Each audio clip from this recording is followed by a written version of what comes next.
Се наоѓаме во централното градско подрачје, тука со нас е градоначалникот кој ќе ни даде информација од прва рака каква е ситуацијата. Пред малку телефонски се спуснавме, но е подобро вака од лице место. Најпроблематичен е кровот кој се санира. Па да, моментално најкритична точка е ова од централното градско подрачје, кој што имаме опасен кров кој што е надвиснат над самата стамена зграда, над извор Комит. Така.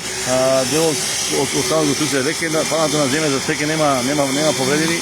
Имавме дојави за 11 деца, за сега децата се веќе најдени се евакуирани и сега кој имаме потреба од доброволци кои што да помогнат во справување со овој настанал проблем.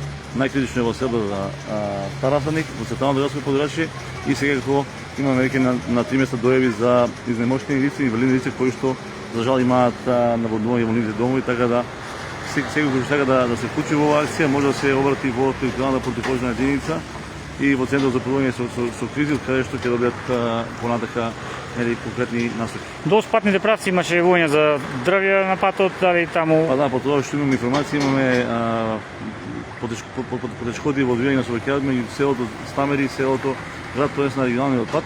Да, сега овие информации ги имам од терен.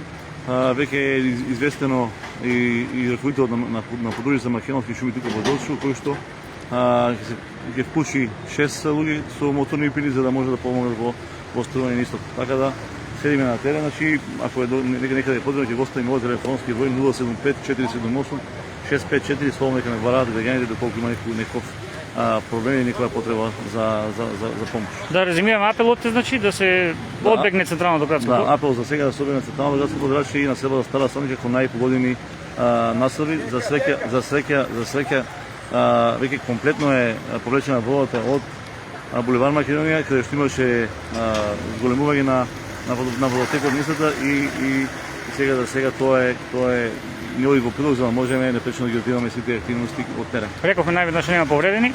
Тоа да сега е најведно повредени, но имаме критични точки, веќе кажав, веќе известен среди Црвениот крст и други невладини организации за да помогнат особено во мапирање на листа кои што се коrisници на услуги.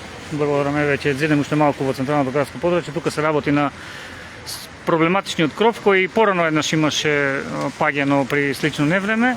Одбегнувајте го овој патен правец, односно движењето со возило на ова место и што друго, слушнате што кажа градоначалникот, го слушнате неговиот број, се што имате да пријавите, јавете се на телефонскиот број кој тој го кажа и ќе ви биде одговорено на потребите кои ќе ги имате во однос на интервенција во вашиот дом или некаде кај некои соседи и така натаму. Овде полицијата ќе остане на терен, ќе контролира. Невремето се случи навистина, траеше кратко, но за 15 на минути настанаа проблеми кои вообичаено се карактеристични кога има вакви невремиња проследени со силен ветар и врнежи од град и грмотевици. Тоа е се.